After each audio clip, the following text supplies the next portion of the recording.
The deepening rift between Donald Trump and Volodymyr Zelenskyy has overshadowed a highly anticipated meeting between the US envoy to Ukraine and Russia and the Ukrainian president in Kyiv.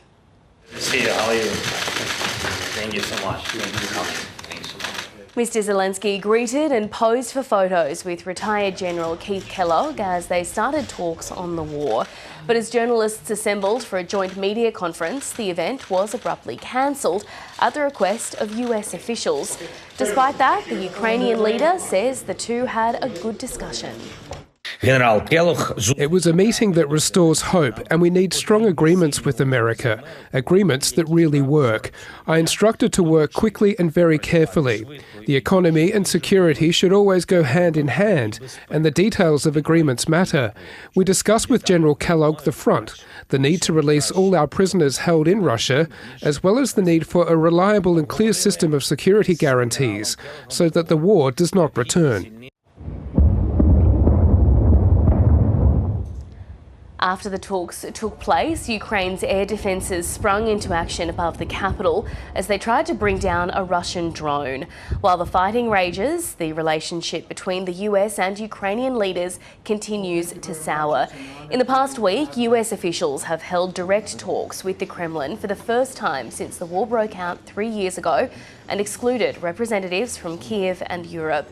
Mr Zelenskyy has also accused Mr Trump of living in a disinformation space created by Moscow after the US president blamed Ukraine for starting the war.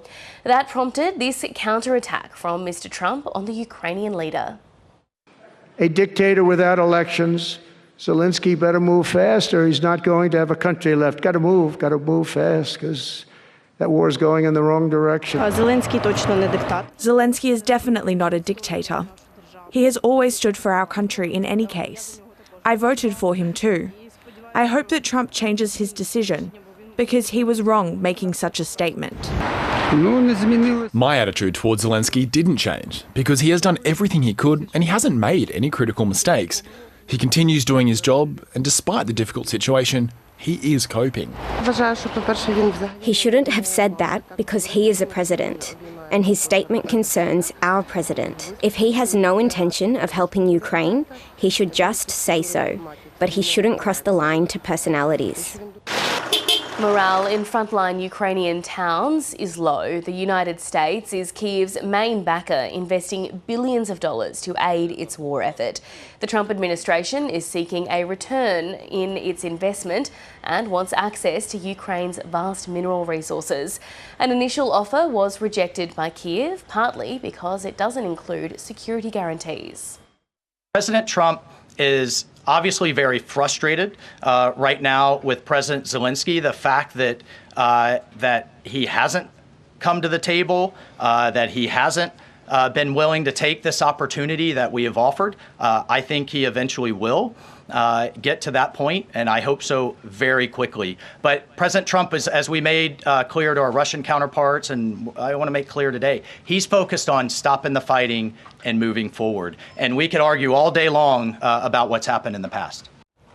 The White House has confirmed the French President Emmanuel Macron will meet with Mr Trump on Monday, while the British Prime Minister Keir Starmer is scheduled to visit the Oval Office on Thursday.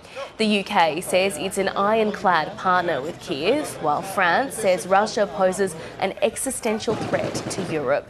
Mr Macron says he'll be trying to convince Mr Trump that his interests are in line with European allies. Au fond, I'm going to tell him basically, you can't be weak in the face of President Putin. It's not you. It's not what you're made of. It's not in your interest. How can you then be credible in the face of China if you're weak in the face of Putin?